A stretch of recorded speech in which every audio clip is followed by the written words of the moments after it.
All set.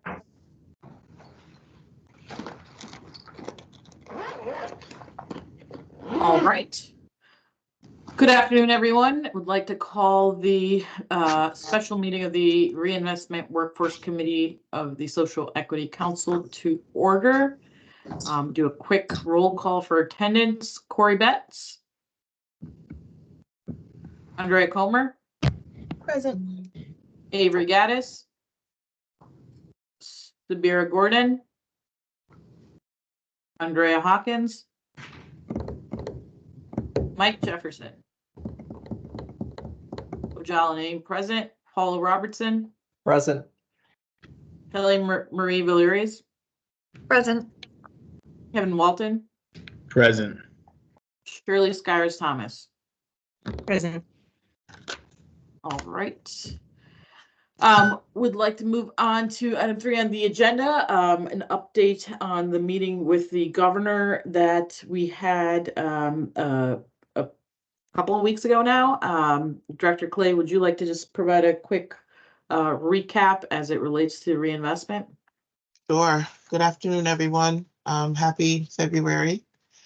We did meet with Governor Lamont on January 18th. He invited chairs of each of the committees to attend, and all committee chairs, with the exception of one, were in attendance. We provided the governor with an overview of the Social Equity Council. The presentation that was made to the governor was sent out to all members of the council, so that's exactly what we reported to him. He seemed to be pleased with the progress that we are making. We also shared with him some best practices and things that are a focus for us. He was also willing to share his thoughts on reinvestment and the work that the state has in front of it overall. So I don't know if any members that were present want to add any of their thoughts to it, but it was a very good meeting, I think, overall, and I think he was very impressed and very pleased with the work that we're doing. I think just to add to that from a reinvestment perspective, we had some conversations around areas that are sort of aligning with some of the areas that we're hearing from our community conversations as an important area for reinvestment. The two that had popped up were early childhood care, and the other was housing, specifically as it relates to homelessness. So I know that those two areas were discussed a bit in terms of the needs that are there, and hoping to be able to leverage some of the reinvestment dollars that we have to be able to make a more increased impact as well. Councilwoman Comer. Thank you. Through you, Madam Chair. I guess my other takeaway from that conversation was his desire for us to have a meaningful impact in communities, which to me speaks to sort of like less of a sprinkle approach and more of a concentrated approach. And he didn't articulate what that exactly needed to look like, but I did want to just name that he thought that having a collective impact in a meaningful way was important. Thank you. Thank you. Any additional comments for anyone else that was there? Yeah, I think I might add one more thing, and I think Councilwoman Comer was very helpful in terms of working with other agencies toward the goal. And I think that's one of the other things I think we covered, and the governor seemed really at task with. I think he embraced that as a really good idea in terms of not duplicating the wheel, but working together with other agencies kind of along this journey. Thank you. Okay. No other updates or any questions from other committee members on that meeting? Councilwoman Comer? I guess maybe somewhat of a question. Just has there been a conversation among the SEC team about how that might happen, how those other agencies might be engaged? Yes, so through you, Madam Chair. So we had already started to identify state agencies that we're meeting with. So Department of Housing is one of them. We're in the process of scheduling a meeting with the Department of Housing.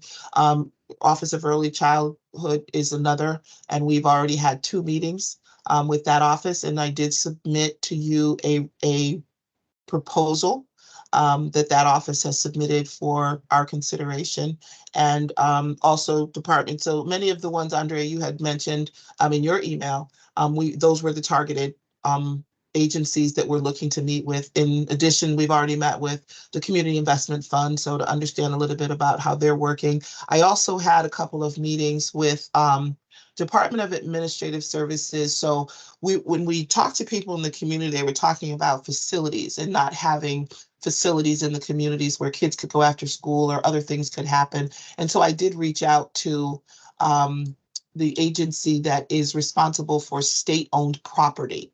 And I investigated to see if there were any state-owned land or buildings in inner cities that could be used and or donated or a part of the effort. So at this time, there are none, but we're on the list. And if some things become available, they're going to notify us so that we might be able to do something, with it, at least if we're aware.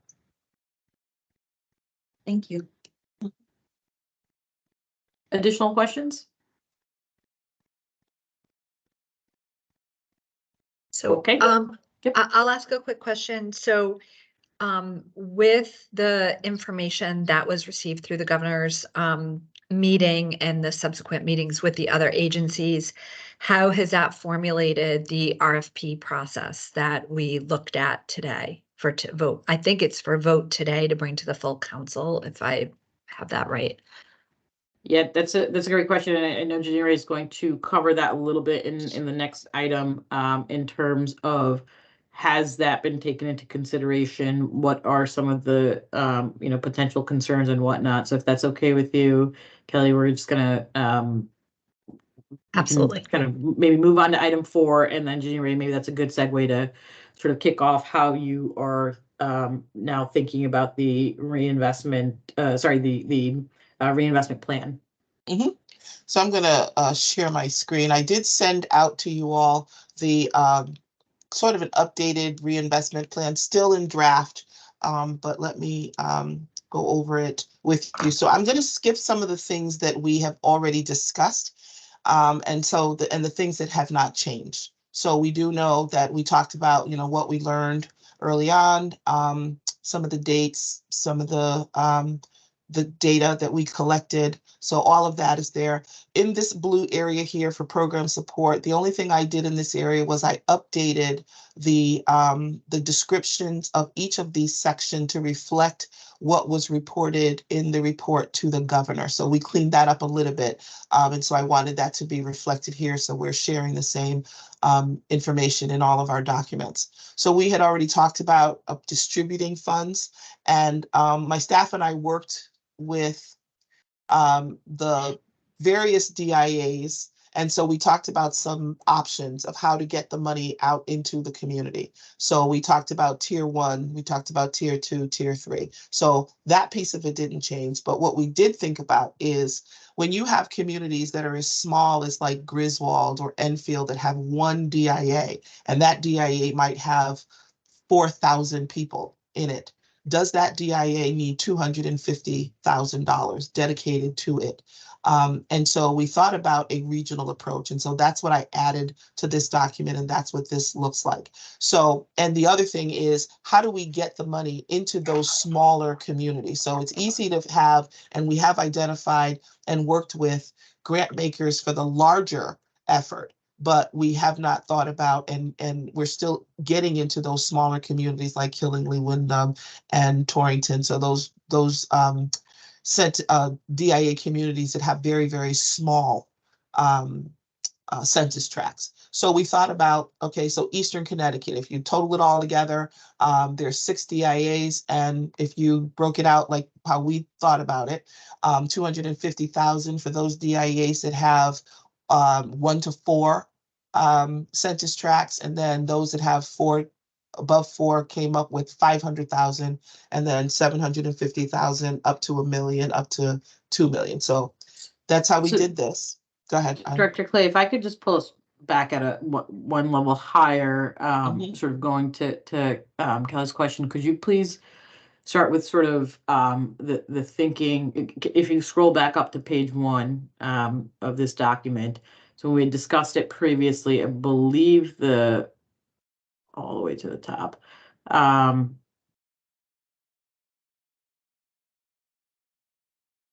So just looking at programs versus community reinvestment, that's all one thing, correct? I mean, what you're saying here is programs are those more local community based. We want to take 22 million and set it aside. And community reinvestment is that remaining 12 million-ish that you're saying for those larger impact initiatives instead of Correct. smaller sprinkling. So Yes. maybe if we could, before we get into the details of the breakdown of those two, I'd love for us to have a conversation around the approach of these two different buckets, which is one, we take some funds and set them aside to go directly into the community through community organizations. And the second is the, kind of larger partnerships with larger organizations, state agencies focused around, programs that will still serve within those communities, but it is a larger amount of funding going towards one larger initiative. And so the breakdown that you are proposing based on for the conversations that we've had at the governor's office and others, is 22 million for the local disbursement, split amongst all of the DIAs, and 12.5 for the larger, that's the total pot for what we've got to work with at the larger end. I know you and I have had some conversations that I think it would be helpful for everyone else to hear around why you believe it's important for the council to focus more on the local grassroots community programs. Would love for you to share some of that. And then I'd love to have a discussion on how we feel as a committee on that split and makeup. And is that the approach we want to take? Okay. So lower in this document, I do go into the community reinvestment piece of it. But so for the programs, what the council has told the community, we have gone out through a series of community conversations and through our survey, and we've asked the community to tell us what we think. And the council was very adamant that we hear from the community on how we should reinvest or how we can be most helpful in reinvesting. So through these programs, these are programs that the community gets to help themselves. So these are programs where, we have folks who are working a second job to have funds to run up an after school program they're doing. Let's say it's a chess program. So I work a second job so that I can pay for the chess sets that are going to go to the kids in my program. And this is a small example, but we do have, I'm sure, other larger examples. But what we were trying to do is to those people who are teaching kids and who are helping kids or helping their communities that do not often have the resources that they need. Those were the folks that I believe we were trying to reach when we did our community grant program. So we spent some time, again, kind of figuring out what the asks were, how do we divvy this up based on the information we got from people, based on things that they said that they wanted in their communities. And again, this is the way that they help themselves. In the community reinvestment piece, the reinvestment piece is the things that people can't help themselves do. So if you look at addressing the issue of childcare and affordable childcare, you can't just start a childcare center in your home because you want to. It's a regulated industry. You have to have a license. You have to have certain codes. You have to follow certain rules. And so those are the things that I think we can take some of our other money and work with those state agencies that are addressing issues in the community that the community can't address by themselves. And we contribute towards and we leverage some of our money to go to those kinds of efforts. So that's kind of high level of how I kind of got to the programs versus the community reinvestment. And as we go down a little bit farther, I'll show you even a little bit more, if that's okay, if no one has questions. And I just want to point out, and I've shared this concern with Director Clay too, we have yet to see the report from these community conversations. And so I did share with it, it's hard for us to be able to say, okay, here's the types of things that they're looking for and want. Are they looking for opportunity? Like, hey, I don't have support and therefore I cannot work because I've got kids, and there's, that's where we say, okay, yep, that childhood piece makes sense. Is it, hey, my kids need something to do, and we used to have a recreational basketball league after school, and it went away because there was no funding for it. Yeah. Right. And so I think I'm just trying to understand, when can we expect to see that report? These conversations have now been going on for about 3-4 months at least. And I do not want us to start another round of conversations. I don't know if that's already been put into motion. But until we see the report on this one, I don't feel comfortable spending money on another round of conversations. You will have the report by end of day. I have it. I just want to review it before I send it out to you. I just want to make sure that it's all in order and everything is formatted correctly. So you will have it by end of day. I'm taking Okay. one last review after this meeting is over, and it will go right out to you. So I will say I'm not comfortable with being able to speak to where we should be focusing on from a community perspective until we are able to see that information and go through it. Okay. Councilwoman Comer.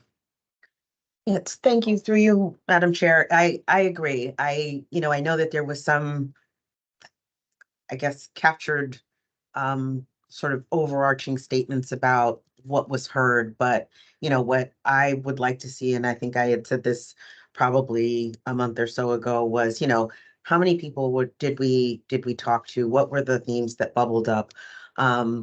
Because I also think, and this goes back to having the conversations with the agencies, a lot of times this is a matter of folks not necessarily having the information as to where they can go to get the resource support to address the problems that they're trying to solve. And what I would hate for us to do, and I'm with you, Chairwoman Naeem, I do not want to make a decision about how we're going to invest without having a clear understanding of what the desire was, or what came out of those community conversations. But to then be able to match, because what I don't want to see happen is that we then put some money out for a certain thing, and then come to find out down the road that DCF or DSS or another agency is providing similar funds for a similar purpose, because then we've been redundant and we haven't really addressed the issues in a meaningful way. Thank you. Thank you. And one of the things in this, oh, sorry, go ahead. Councilwoman Valeries, and I apologize. Could you please make sure I have the right pronunciation of your last name? Because I feel like I keep jumping back and forth. You're on mute. It's Valerie's. Valeries, thank you. I promise I will not mess it up again. No worries, everyone does all the time, so you get used to it. Executive Clay, if you wanted to make another comment before I made mine, I'm happy to have you respond to that other question first. No, I was just going to say that this information here is not about what we're funding, it's the process. So, and I'll explain that more. You're back on mute.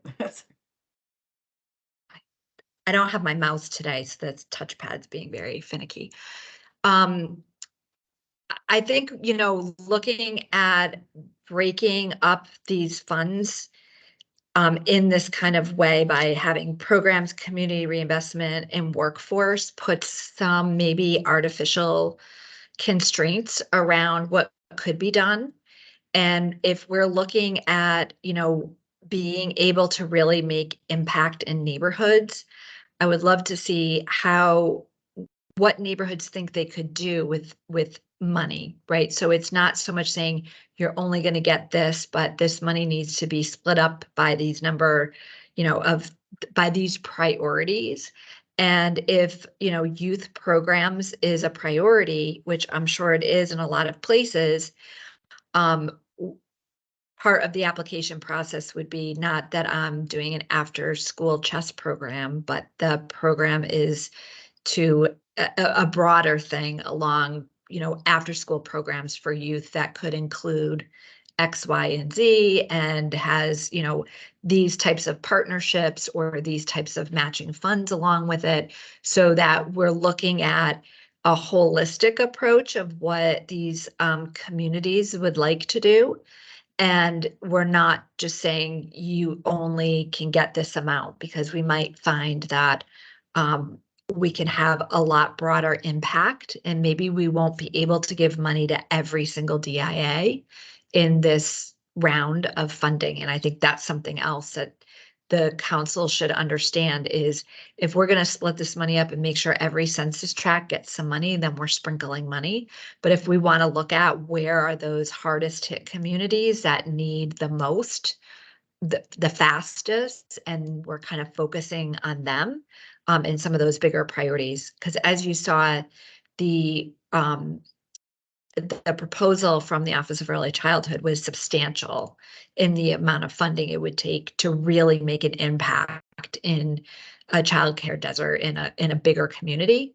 So are we going to not fund something that's that big of an impact to a big community in order to fund very small programs in many other communities that have, again, there's an end to this funding.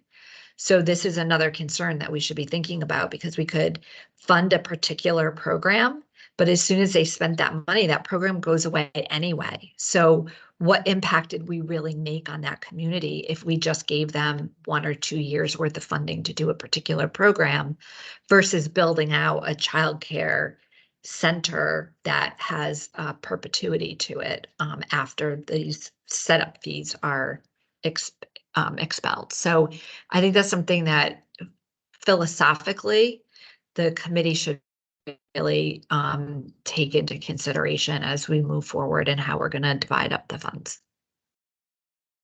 Thank you. Additional questions, comments around the sort of idea between the larger buckets of money from in partnership with other organizations and or agencies versus some of the smaller community grassroots funding approach that we took at the pilot program?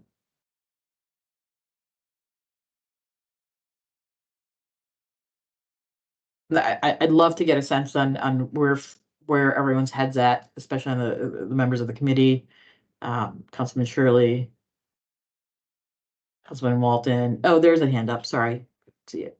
Yeah. Someone on the phone. Who's dialing in? 207. That's a guest. Okay, so not that person. Councilman Shirley.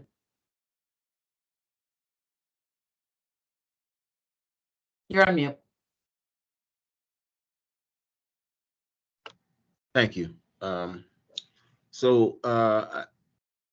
Is there a way, and I certainly don't wish to add any complexity to the process, but I'm thinking, is there a way to connect with other agencies within the state to see what they're funding, and not necessarily to fund something different, but to simply say where they don't feel they have adequate funds in some of the areas that we've identified, so that what we do, even though it's money is already going to it, it's not necessarily redundant, it's additive.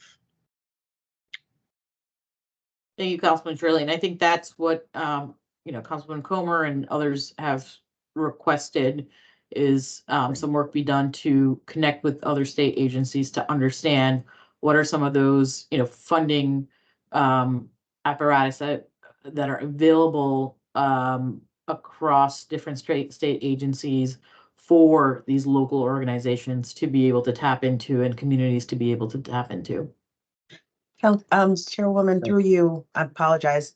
Just so you're aware, that 207 number is actually Councilwoman Gordon. It So is. she's not a Okay. guest. Yeah. Can we please have her move to the main grouping?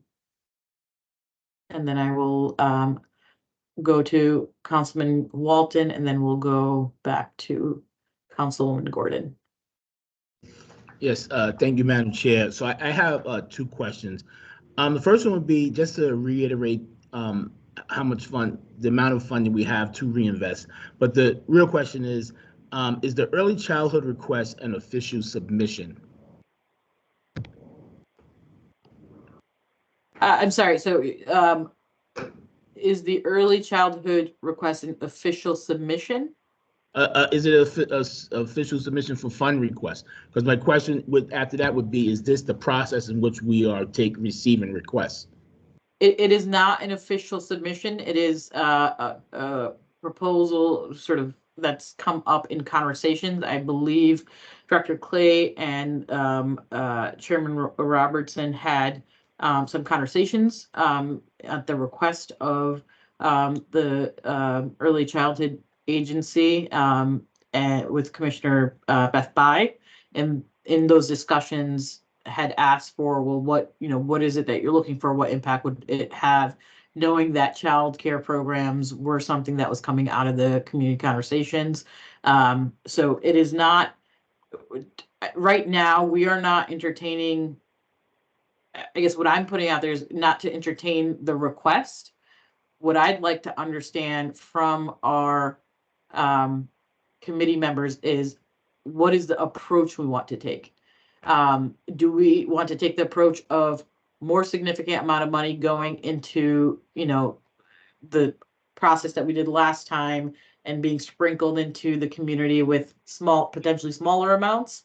Or do we want to be take an approach where we're working with other state agencies to understand, are there opportunities that are not funded that could, fall within what we're hearing as issues, and really do larger amounts to get those off the ground in partnership with state agencies.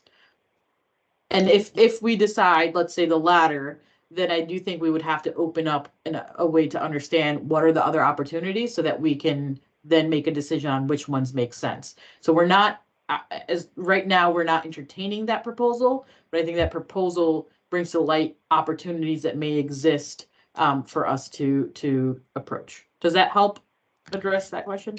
I think it does, but I also had some follow-up questions regarding, because it looks like it's I think that's a very serious request. I think it's a conversation that the whole committee would have to have, council would have to have a discussion about regarding a request coming from that agency. And then what happens?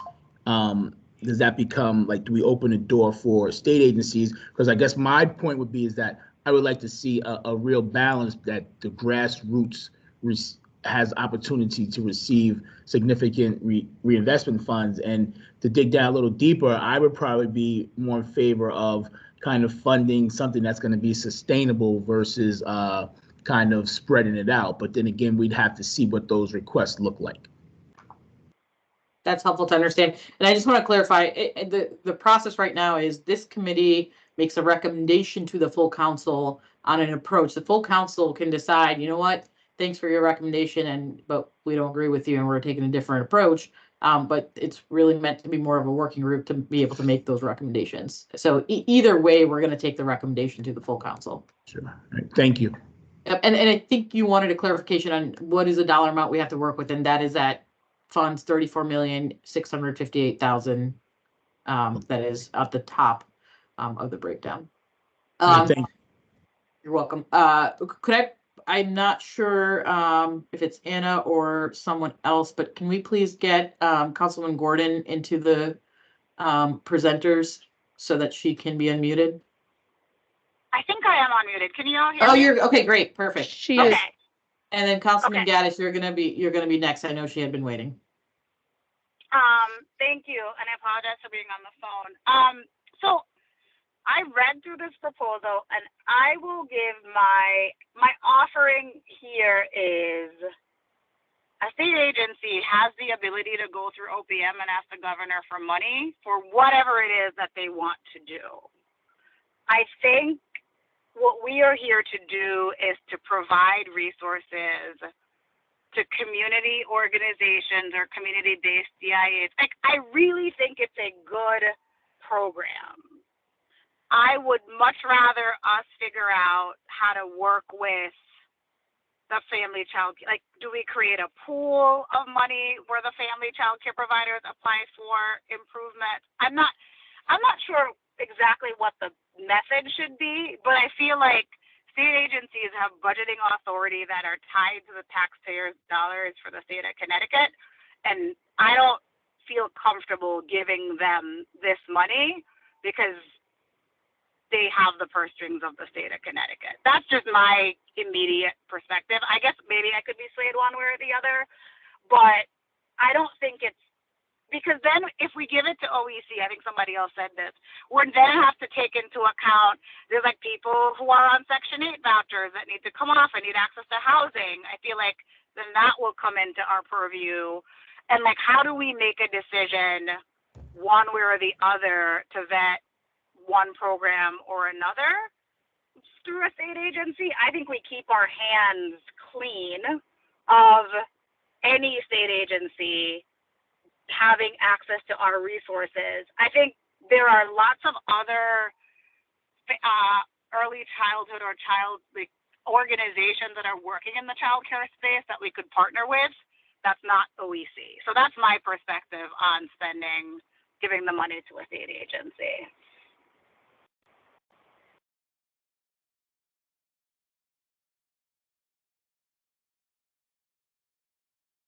You're on mute, Chairwoman Naeem. Now it's my turn to do that. I thank you for that, Councilwoman Gordon. And I just wanted to make sure that I understood the sort of first half of what you were saying, which was you rather have the funding going directly into those organizations that are looking to set up the early child care through the council, office of the council, versus through kind of funding the program, even if it's helping them set it up. So one approach could be like, hey, you guys are kind of putting this program together, but if we are giving out grants to help subsidize the cost of getting those up and running for those that are going through the training that the state's providing, that might be an option. Does that sort of sound right? Yeah, I don't like the idea of us giving money to a state agency. I really like the concept, but I feel like we just need to be careful on how we proceed. I appreciate that. And I think that goes back to, the need to understand what other state agencies are doing, because I even with the approach that you're talking about, if the Office of Early Childhood, let's say, helps kind of set up the infrastructure for the training of some of those in-home child care centers, but they need support to get off the ground and some subsidies to be able to cover certain costs, especially in that, let's call it a startup phase. That's maybe where we come in and help supplement those pieces, if I'm hearing it correctly. Okay, Councilman Gaddis, I know you had your hand up. It may have gone down. Thank you for the indulgence. Yep. I want to align my remarks with Councilwoman Gordon. She hit it right on the nail. I think you're asking for trouble opening up the state agencies. I know for a fact that everyone's looking at this cannabis money. There's going to be about 24 bills where folks try to intercept this money, and you're just basically opening the door. I'm not going to really articulate or get into it on this call. I'm going to be a strong no vote for any proposal that usurps this money that should be going to our communities to go to state agencies. Like Councilwoman Gordon said, there's funding mechanisms in place. We're not here to clean up the governor's mess or anybody's mess. I don't work for the governor. I don't need to carry anybody's water. I know who I report to, and I think you guys are asking for trouble. I'm not going to get all Tyler Perry on this call, but I'm going to be a strong vocal no vote in any meeting that brings up state agencies getting cannabis money. You might as well let them just run their bills this session. I think it's silly. That's all I have to say.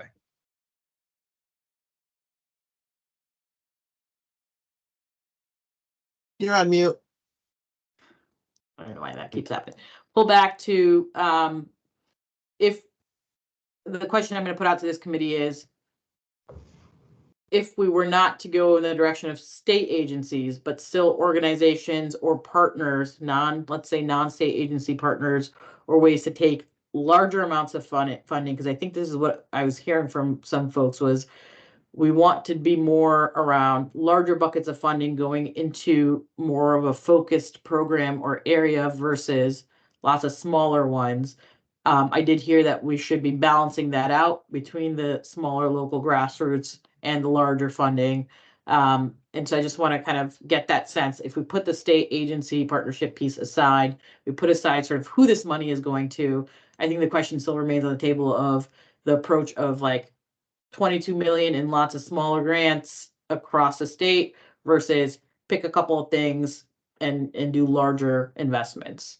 Councilman Comer, then Councilman Valerie's. Thank you. And I appreciate greatly both Councilman Gaddis's and Councilwoman Gordon's comments. Just for clarity, when I talked about agencies, it was not with respect to giving money to agencies. It was about this. And this is just my suggested approach. Let's get 5. Let's look at the report that comes through about the community conversations. Top 5 focus areas. Share what we found from those top 5 focus areas with the relevant state agencies and say, what are you currently doing to provide resources and support in these specific areas? After that, we can figure out where the gaps may be and make some meaningful investments so that we are A, not being redundant, B, addressing what we heard from the communities, and C, like being good fiscal stewards. Thank you. So I agree with you completely, Andrea. I think, I wasn't also, just for clarity purposes, not saying that we should give the money to other state agencies. But if we determine that there's communities that have childcare issues and there's a lot of funding going into childcare and there's an identified gap, it doesn't hurt to say that an agency who has a lot of knowledge and put in a lot of effort into understanding what the needs are to fill that gap can't consult and help an organization that we may give funding to, not necessarily give funding to the state to do what they want with it, but to be able to utilize the leverage, the knowledge and information that they have. So, and again, thinking about the difference between bigger investments versus a sprinkling of resources. Well said. Thank you. Councilman Gaddis?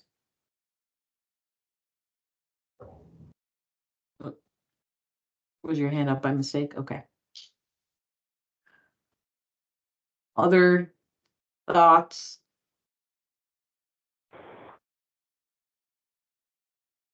Okay. I'm sorry, Chairwoman Naeem. I was trying to figure out this mute thingy. I agree with Councilwoman Comer and Kelly as well. I think there's nothing wrong with us consulting state agencies. There's absolutely nothing wrong with getting expertise and helping us out. But just so I'm clear, I just have a problem with us directly funding a state agency. So that's the scope of my concern. But other than that, I'm with you guys. I appreciate that. I'm glad we're talking through this because semantics, words matter, and I think that was very important for all of us to clarify. And I think, unless I'm very wrong, I think everyone's on the same page in that approach. If you are Agreed. not, please do let us know. Councilwoman Gordon, I think you've been trying to jump on. Oh, no, I was just saying, I concur with Councilman Gatt. I think I was just misunderstood as well. As long as we're consulting and kind of working in concert, since they're already giving resources in those communities, that makes sense. And so to go back to your original question on like, whether or not we do small dollars, have we done like a feasibility study of the pilot program and how effective that was and like how the people who got those resources felt? Do we have any data or hard like feedback on the initial program that we can look to decide Like, do we go through the same process of handing it out? Whether it doesn't have to be the same folks, but like, do we have any feedback on that, or are we waiting to know about the effectiveness of that method of doing it? And I guess I don't see the SEC having the ability to grant directly to anybody. So it's either we would build up that part of the work, or there's got to be a partnership to figure out how we get the money out the door. I think that, I don't know if the organization has that capability at all. Thank you. Director Clay? So just as an example, so early when I spoke with Commissioner Bai about their proposal or their needs, the state's needs as far as childcare is concerned, they are working with LISC in Hartford. And LISC is going to manage a fund that will be available statewide for childcare, folks who have home-based childcare centers. So folks will go to LISC to apply for those funds. So there is a way. So the staff, Office of Social Equity, we don't have the ability to sort of manage something like that, but we do have the ability to create an RFP that outlines exactly what we want to address and how we want to address it, and continue with a third party, grant maker, program manager, funds manager, to move our agenda along without funding a state agency directly. We could fund sort of a very specific, well-crafted notice of availability of funds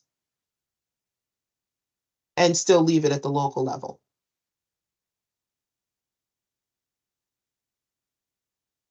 Thank you. Councilwoman Mallory's?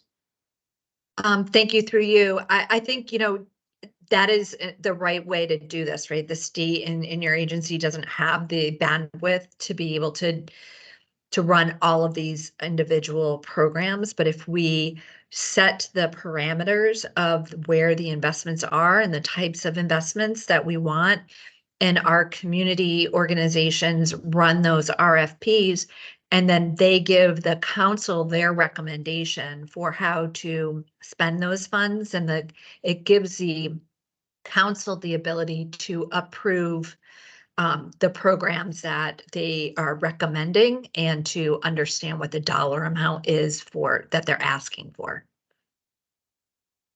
So it gives us the final decision making, the parameters and the final decision making, but not have to do all of the extraneous work that it takes to get that out there and done.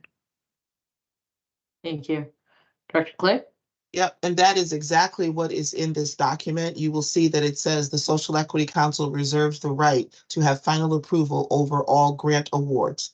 And so as a best practice from the pilot program, what we didn't do, my office didn't do, is we didn't serve, and I think we should, serve on the local community review teams and be a little bit more involved in observing and listening and hearing about these, the recommendations from the grant makers. So in the proposal, you'll see, and in the timeline, you see that we have marked in there a time for the grant maker to provide technical assistance. Then we have time for the grant makers to hear from all of the applicants through a sort of a public appeal process. So everyone who's making application or asking for money will come to the community review team and share their story, or ask for money or propose or pitch their project. Sometimes it's easier. Some people have great grant writers, and sometimes people are great speakers. So they do an application,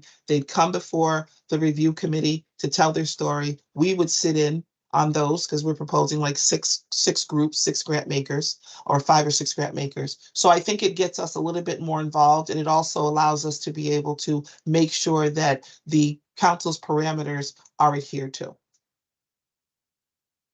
Thank you. Councilman Robertson?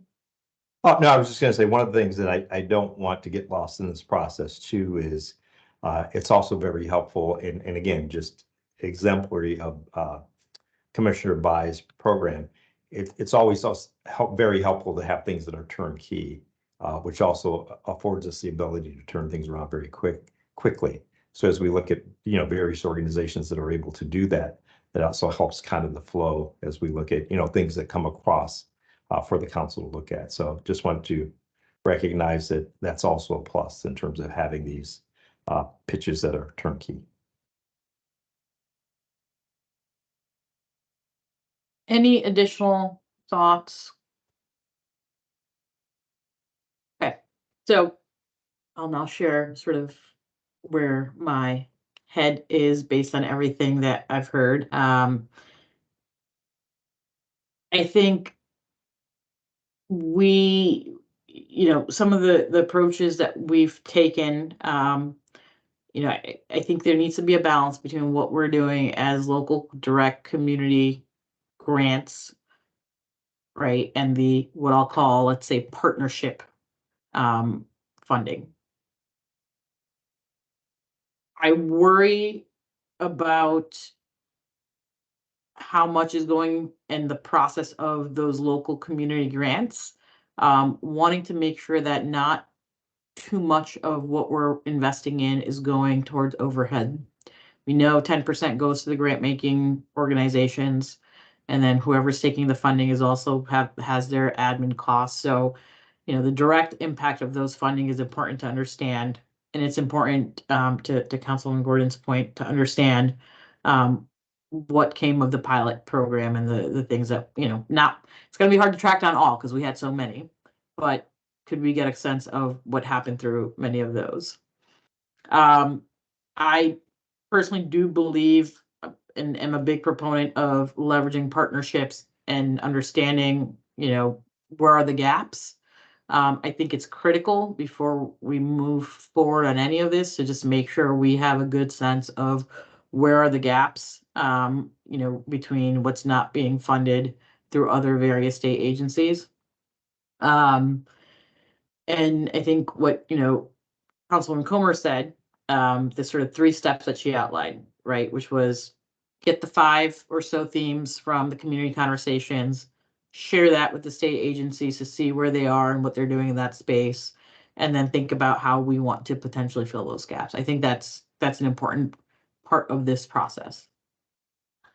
All of those things sort of taken in, heard, and said, here's what I'm thinking in terms of next steps. I'll put them out there and I'd love to hear sort of reactions to it. I think step 1, we need to have that share out of the community conversation report. We should get that by EOD today. But more importantly, I think we need to pull the top 5 themes from that and all go and start, having conversations with the state agencies. And I don't think they need to be detailed, in-depth things, but requests from them. Can you please help us understand in these areas, what is it that you're doing? What kind of funding is out there? What is it covering? I think 2, it's important to get a sense of the pilot program and the funding that was dispersed there. What types of programs, impacts, and how did it help those organizations sort of achieve what they needed to and wanted to? I think once we've got those 2 pieces, we need to, step 3, decide on the sort of split, because I think we need to do both. What I'm hearing is there's importance for doing both. I don't think we can choose one or the other. Between what needs to happen from a funding perspective at the local community grants level, and then what needs to happen at the larger partnership level.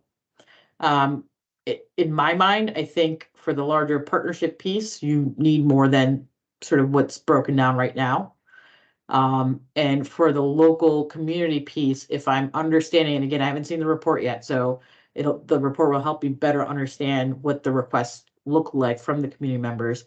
But if it is for those smaller, lower hanging fruits that need funding to really get moving, after, recreational activities, after school programs, yoga in the park, whatever those things look like, to set aside the funding and set a maximum for a program for making the number up. We can decide what's right, $10,000, and the maximum we're setting aside for all of those community grant disbursements is $10 million.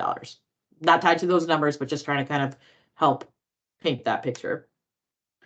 I think once we decide on the split of funding between local community grants and larger partnership funding, we need to hone in on focus areas. I think all of what we have, and I think it was highlighted in blue in the screen share and the report that Director Clay shared, that's still very broad and expansive. and we're not going to cover everything, and we're going to get a lot of ask coming in at the community level. I really, really, really want us to pick. I wish we could solve everything. I wish we could support everything, but we need to pick on both sides, maybe the larger partnerships or the local community grants. So again, 4 steps: community accountability report, pilot program outcomes, decide on the split of funding, and then hone in on focus areas. And I think those things need to happen relatively fast.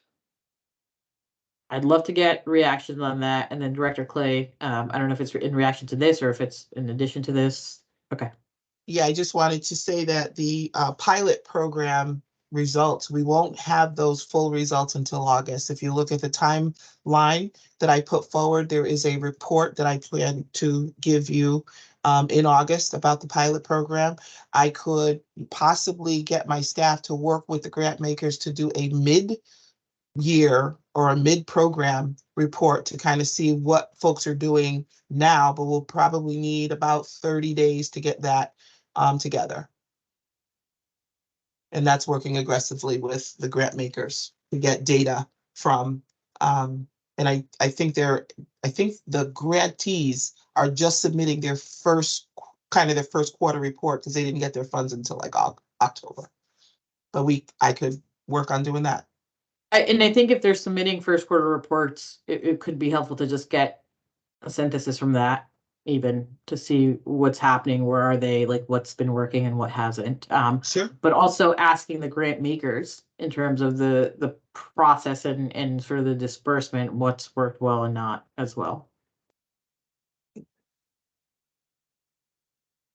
Thoughts, reactions. Sorry, go ahead, Director. I was just going to say, so if you look at the document that I sent over to everyone, a lot of that information is addressed there. So we talked with the grant makers, we worked with the grant makers, we looked at kind of the areas that we knew didn't go so well and the ones that did go well. And so those things are addressed in there. So for instance, you talked about a maximum and a minimum. So there were people who applied for $3,000. It just does not make sense to do a grant for $3,000. So we set a minimum, the council can change this, a minimum of $25,000 to a maximum of $150,000. You get no more than 1 grant. You can't get 5 and 6 grants in your community, and you can't apply to various regions for grants. It's 1 grant only. The applicants, we said maybe we should cap their budget at $3 million. Maybe not, maybe 5, maybe 1. We said no national organizations should be applying, for these funds that are meant to be local. So if you look at that document, it does address some of this. And so I would love to get feedback and your thoughts on how we're looking to shape the grant making program. I guess, when you talk about a minimum of 25 and a maximum of 125, I go back to some of the sort of cases you pointed out. And again, I think this discussion needs to happen after we've seen the report. Mhm. But you had mentioned things like, hey, like, the basketball camp or the basketball program for the summer, right? Someone's working a second job to support that because they care about it and they want to stay in the community, and it's costing them $3,000 for the summer. Do we find ways to fund that directly instead of, is that the type of thing we're looking for? Or are we looking to fund a nonprofit organization that provides athletic programming in various communities, right? So, and again, I don't want to, because we're also close to time. I think once we see that report, we'll be able to maybe get a better sense of the specifics that folks are asking for, but just something to think about on that. Councilwoman Gordon? Yeah, so I guess my thoughts here are, I think we're a little premature to put in certain kinds of restrictions or requirements. I think, like, in going back to your original question, I think a big chunk of this money should probably go to organizations that are better equipped to handle funding or getting money out the door. But I do think some of it should be set aside, or we say to them, some of it should be set aside for the person who is looking to buy basketballs and volunteering in their community. I think, like, that is exactly the kind of program that we think, or I think, like, as a council, we think has value. I'd be nervous to put requirements or restrictions in this early on.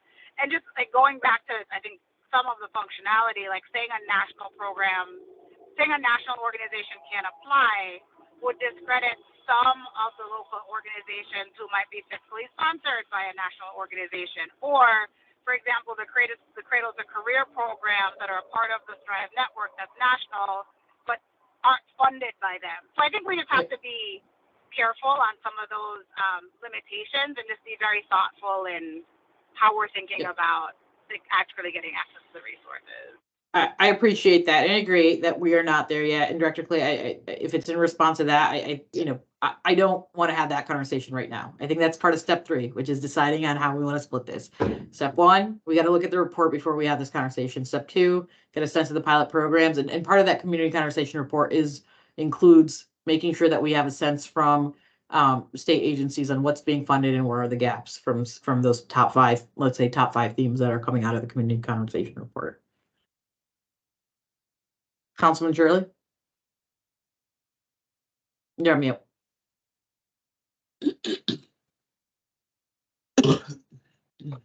Sorry for that, and thanks for your indulgence. I just want to ask: is it then our feeling that at whatever the amount and whatever the direction, the Social Equity Council or the Reinvestment Committee will be granting, or the staff will be making some grants directly to end users? I don't think we're there yet in terms of the discussion. What I'd like to get feedback on from folks, from the committee members right now is, do those 4 steps in terms of next steps make sense? Again, step 1, share out of the community report and then understanding from state agencies on where are the gaps. Step 2, sense of pilot program outcomes. Step 3 is where I think then have to get into the conversation on how do we want to fund? How do we split up the funding? Are we setting minimums and maximums? Are we funding directly or using a third party? Those pieces. Does that make sense? I feel like we're unequipped to be able to speak to those until we see that report. That makes sense to me. Councilman Gaddis. Yes, that makes sense to me as well. That's what I was going to say. Thank you. I know a lot of folks have 3 p.m.s. Timeline wise, Director Clay, I'd like to get an update on the you'll send the community conversation report today. I'd like to get an update if you and your staff can send out coordinate and figure out how to get that in front of state agencies with the ask of, these are the areas we are considering. Can you please let us know what you have available in terms of funding opportunities in these areas and where you believe there are some gaps? I'd love an update in 2 weeks from today. So that would be the 15th. And again, that can be done over email. I don't think you need to necessarily have sit down conversations with folks, but just getting a sense of like what they're coming back with initially. And then I'd love to kind of dive into that next step. In terms of the pilot program as well, I think reaching out to those grant makers to get a sense of, what do you have information collected wise on the outcomes of this program as far as it's gotten to today. I don't think we can survey every single organization because that will take time. And I don't think we have that much time to be able to do it. So whatever we can collect, I think over the course of the next 2 weeks, and then let's, if you can shoot us an email to let us know where we stand, and then we can decide on if we're ready to reconvene. You're on mute. Sorry. I will be on vacation for a few days and not returning until February 20th. In my absence, I will have my staff working on this, but I'd like the opportunity to look at any information and send to the council. So if I could have until at least the 21st, the 22nd to review the information.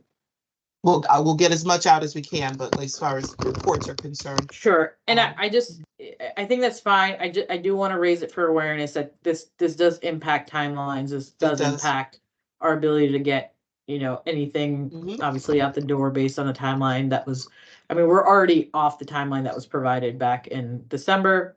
And then the timeline that was then provided for this meeting does not feel like it still aligns. But I do think these two things are important for the council members to have to really make sure we understand how we're going to disperse this money. And if any members of the council have any agency that they think we should be reaching out to, could you please send that my way? Yeah, and Councilman Robertson, I know DCD's got a ton of different funds that they're tied into.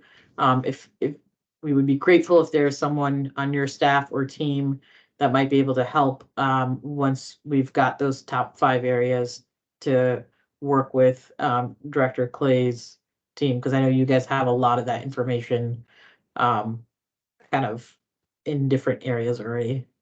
Yeah, we can, I can take a look through, not a problem. Okay. All right, so, we sort of went off agenda, but I think this is an important conversation to have. I would really like for us to be able to reconvene by March to be able to like land on a place for what we want to move forward with. And if we have to call a special meeting of the council to then get approval there, but because there's too much of a gap, we'll make that happen as well. That sounds fair. Okay. All right, thank you all, really appreciate it. Can I get a motion to adjourn? So moved. All right, thanks, everyone. Thank All right. you. Thank you, Thank you. everyone. Everyone.